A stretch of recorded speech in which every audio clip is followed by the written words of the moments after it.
আমরা অনেকেই এই ভাষণটা সম্পর্কে জানি না। আমরা অনেক ভাষণ নিয়ে এখন গর্ব করি।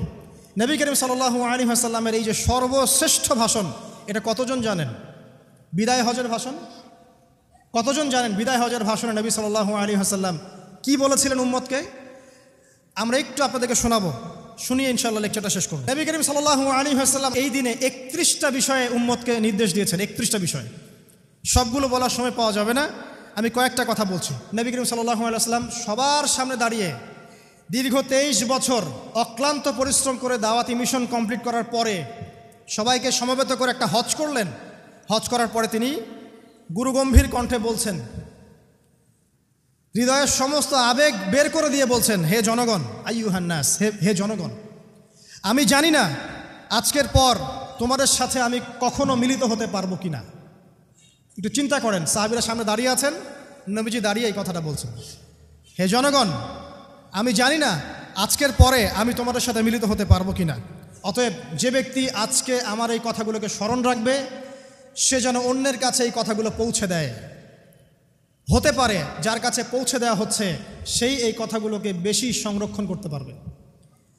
আল্লাহ পাক তার প্রতি রহম করুন যে আমার এই কথাগুলোকে অন্যের কাছে পৌঁছে দিবে।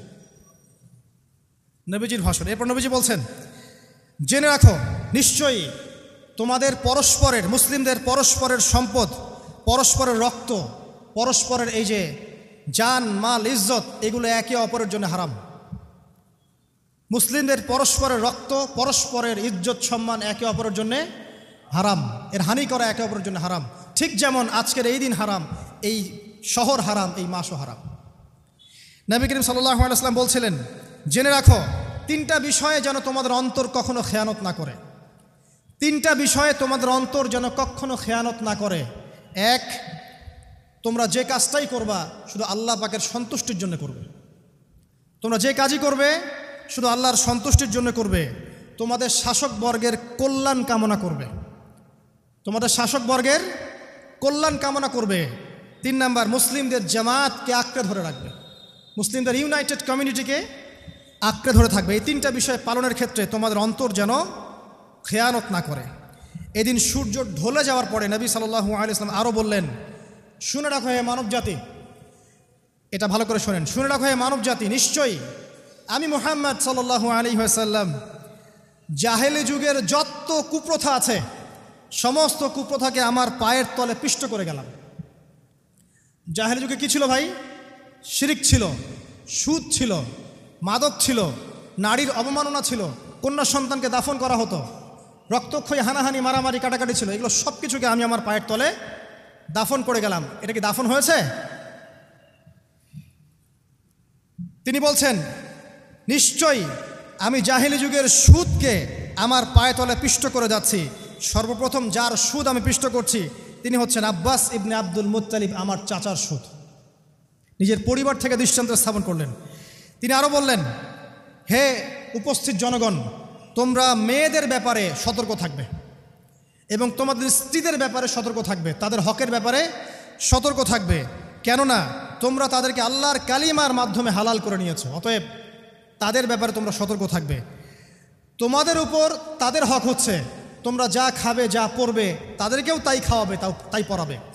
আর তাদের উপর তোমাদের হক হচ্ছে যে তারা তোমাদের বিছানায় এমন কাউকে আসতে দিবে না যাদেরকে তোমরা অপছন্দ করো। নবী করিম সাল্লাল্লাহু আলাইহি ওয়াসাল্লাম আরও বলছেন, এই দিন আইয়ুহান নাস, হে মানব জাতি, তারাকতু ফিকুম আমরাইন, জেনে রাখো আমি তোমাদের সামনে মাত্র 2টো বস্তু ছেড়ে গেলাম। কয়টা বস্তু?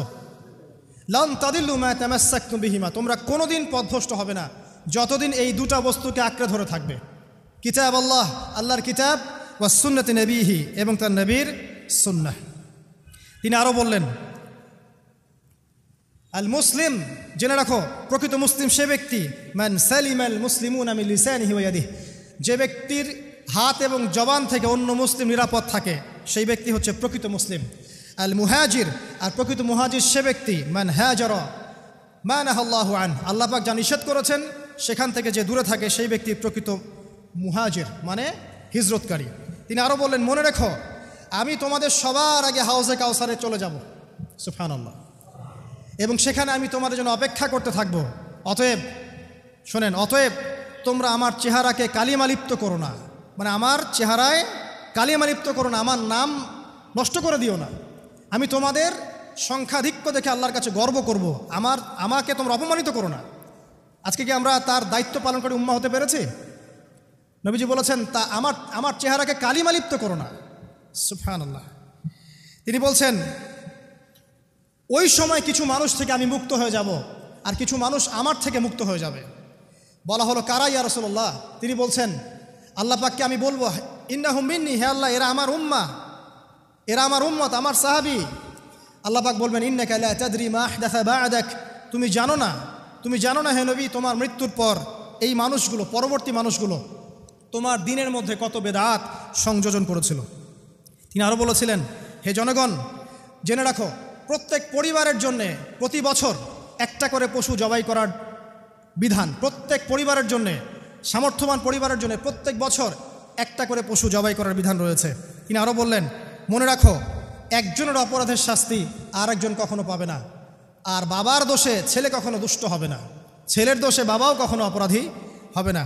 তিনি আরও বললেন, জেনে রাখো হে মানব জাতি, নিশ্চয়ই শয়তান এই বিষয় থেকে নিরাশ হয়ে গেছে যে তোমরা শয়তানের ইবাদত করবে। শয়তান নিরাশ হয়ে গেছে, কিন্তু শয়তান নিরাশ হয়নি একটা বিষয় থেকে, যে তোমরা একে অপরে হানাহানি, কাটাকাটি, ফিতনা, ফাসাদে ব্যস্ত থাকবে, যেমনটা এখন আমরা করছি। আমরা কিন্তু সরাসরি কখনো শয়তানের ইবাদত করছি কিন্তু মুসলিমরা এখন পরস্পরে হানাহানি, কাটাকাটি, ফাসাদে লিপ্ত আছে। তিনি আরও বললেন যে একজন মুসলিমের জন্য হালাল নয় অন্য মুসলিমের সম্পদ আত্মসাৎ করা, যতক্ষণ না সে স্বেচ্ছায় খুশি মনে তোমাকে সম্পদ প্রদান করে। অতএব তোমরা একে অপরের প্রতি জুলুম করবে না। তিনি আরও বললেন, সাবধান, আমার ইন্তেকালের পরে তোমরা একে অপরের গর্দান উড়িয়ে কাফের হয়ে যেও না। সাবধান, আমার ইন্তেকালের পর তোমরা একে অপরের গর্দান উড়িয়ে কাফের হয়ে যেও না। তিনি আরও বলেছেন, একজন মুসলিম আরেকজন মুসলিমকে গালি দিতে পারে না। যদি একজন মুসলিম আরেকজন মুসলিমকে গালি দেয়, এটা হচ্ছে ফাসেকি, এবং একজন মুসলিম যদি আরেকজন মুসলিমের সাথে যুদ্ধ করে, এটা হবে এক প্রকার কুফরি। তিনি আরও বলেছেন, হে জনগণ জেনে রাখো, আমার পরে কোনো নবী নেই, আর আমার পরে তোমরা ব্যতীত আর কোনো উম্মতও নেই। এর চেয়ে স্পষ্ট কথা হতে পারে? আমার পরে কোনো নবী নেই, আর আমার পরে তোমরা ছাড়া কোনো উম্মতও নেই। তাহলে আমরা যখন নতুন নতুন নবী বানিয়ে নিচ্ছি, কোনো ক্ষেত্রে বলছি একজন ব্যক্তি ছিলেন, সে নিজে ঈসাও ছিল, সে মাহদিও ছিল, সে নবীও ছিল, নাউযুবিল্লাহ। এবং দিন দিন মানুষ এই খাতায় নাম লিখাচ্ছে। সুবহানাল্লাহ। সর্বশেষ তিনি বললেন যে যদি তোমাদের উপরে, হে মানব জাতি জেনে রাখো, যদি তোমাদের উপরে একটা নাক কাটা কালো কুৎসিত কোনো আমির বা শাসকও চলে আসেন, এবং সে যদি তোমাদেরকে আল্লাহর রাস্তায়, আল্লাহর কিতাব সুন্নাহ অনুযায়ী পরিচালিত করেন, তোমরা অবশ্যই তার আনুগত্য করবে, তার বিরুদ্ধে বিদ্রোহ করবে না, তার আনুগত্য করবে। জেনে রাখো, শেষে তিনি বলেন, জেনে রাখো হে মানব জাতি, আজকে থেকে কুল্লুকুম মিন আদম, তোমরা সবাই আদম সন্তান, ওয়া আদামু মিন তুরাব, আর আদম হচ্ছে মাটির সন্তান। আরবের উপর অনারবের, অনারবের উপর আরবের, সাদার উপর কালোর, কালোর উপর সাদার, লালের উপর কালোর, অথবা কালোর উপর লালের কোনো রকম প্রাধান্য নাই। ইল্লা তাকওয়া, শুধু তাকওয়া ব্যতীত। যে ব্যক্তি বেশি মুত্তাকি, সে আল্লাহর কাছে বেশি মর্যাদার অধিকারী হবে ইনশাআল্লাহ তাআলা। সর্বশেষ তিনি আঙ্গুলটা উঁচু করলেন, নিজের শাহাদাত আঙ্গুলি উঁচু করে আকাশের দিকে তাকালেন, এরপর জনগণের দিকে তাকালেন, তাকিয়ে বললেন যে তোমাদের ব্যাপারে, হে জনগণ, তোমাদের ব্যাপারে আমাকে আল্লাহ জিজ্ঞাসা করবেন। ফামা আনতুম কাইলুন, তোমরা ওই সময় কি বলবে আমার সম্পর্কে? তখন সাহাবীরা বললেন, আমরা বলবো যে আপনি বাল্লাগতা রিসালাতাক, আপনি আপনার রিসালাত পৌঁছে দিয়েছেন, ওয়াজ্জা আমানাতাক, আপনার আমানত পূর্ণ করেছেন, ওয়া নাসাহতা উম্মাতাক, এবং আপনি আপনার উম্মতকে নসিহত করেছেন। সুবহানাল্লাহ। এরপরে তিনি আকাশের দিকে তাকিয়ে বললেন, আল্লাহুম্মা ফাশহাদ, হে আল্লাহ আপনি সাক্ষী থাকেন। আল্লাহুম্মা ফাশহাদ, হে আল্লাহ আপনি সাক্ষী থাকেন। আল্লাহুম্মা ফাশহাদ, হে আল্লাহ আপনি সাক্ষী থাকেন যে আমি আমার দায়িত্ব পৌঁছে দিয়েছি। এরপরে নাজিল হলো, আল ইয়াউমা আকমালতু লাকুম দীনাকুম ওয়া আতমামতু আলাইকুম নি'মাতি ওয়া রাদিতু লাকুমুল ইসলাম দীনান।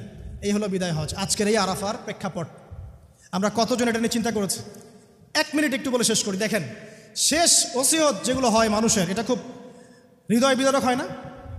বাবা ইন্তেকাল করছেন, সন্তানের জন্য ওসিয়ত করে যাচ্ছেন, মাকে দেখিস, ইত্যাদি ইত্যাদি। হৃদয় বিদারক হয় না? মানুষ সারা জীবন মনে রাখে না? বাট আমরা আমাদের এই ন্যাশন, এই উম্মাহ, নবী সাল্লাল্লাহু আলাইহি সাল্লাম উম্মাহ বলে আমরা যারা দাবি করছি, আমাদের মধ্যে বেশিরভাগ মানুষ নবী সাল্লাল্লাহু আলাইহি সাল্লামের শেষ এই নসিহতগুলো ভুলে গেছি আমরা। নসিহতগুলোর মধ্যে সবচেয়ে ইম্পর্ট্যান্ট ছিল শিরক থেকে দূরে থাকা, সুদ থেকে দূরে থাকা, মুসলিম মুসলিম ভেদাভেদ না করা, শাসকের কল্যাণ কামনা করা, বিদ্রোহ না করে শাসককে উত্তম নসিহত করা। এবং আরেকটা হাদিসে তিনি বলেছিলেন 5 ওয়াক্ত সালাত আদায় করবে, সাওম পালন করবে, রমজান মাসে সাধ্যমতো সাদাকা করবে, মুসলিমদের জামাত আঁকড়ে ধরবে, ইনশাআল্লাহ হাসতে হাসতে জান্নাতে প্রবেশ করবে। আও কামা ক্বালা আলাইহিস সালাম। জাহেলি যুগের সমস্ত প্রথা ছেড়ে দেওয়া ছিল আজকের দিনের মূল মর্ম, আমরা ছাড়তে পারছি না। সুদ ছেড়ে দেওয়া ছিল মূল মর্ম, ছাড়তে পারছি না। শিরক থেকে বের হতে পারছি না। বেদাতীদের ব্যাপারে ধমক দেওয়া হয়েছে, বেদাত ছাড়তে পারছি না। খেয়াল করে দেখেন, মুসলিম মুসলিম হানাহানি কাটাকাটি এখনও ছাড়তে পারছি না। ইভেন ধর্মতাত্ত্বিকভাবেও আমরা বহু দল এবং উপদলে বিভক্ত হয়ে গেছে, কারোর সাথে কারো ঐক্য নাই। সব মিলিয়ে নবী সাল্লাল্লাহু আলাইহি ওয়াসাল্লামের শেষ ওসিয়তগুলো, কিতাব এবং সুন্নাহ আঁকড়ে ধরা, এটা আমরা সবাই আঁকড়ে ধরতে পারছি না। আজকের এই দিবসগুলো এই জন্যই আল্লাহ পাক বারবার ফিরিয়ে দেন, যাতে করে এগুলো নিয়ে আলোচনা হয়, আমরা এগুলো জানতে পারি এবং আমল করতে পারি, এই চেতনাগুলো লালন করতে পারি, নিজেরাও শিখি, পরিবারকেও শেখাই, আগামী প্রজন্মকেও শেখাই ইনশাআল্লাহ তাআলা। আশা করছি ইনশাআল্লাহ আমরা যদি নাও পারি, একসময় এমন একটা প্রজন্ম আসবে যারা নবী সাল্লাল্লাহু আলাইহি ওয়াসাল্লামের উম্মার মতো উম্মাহ হবে ইনশাআল্লাহ।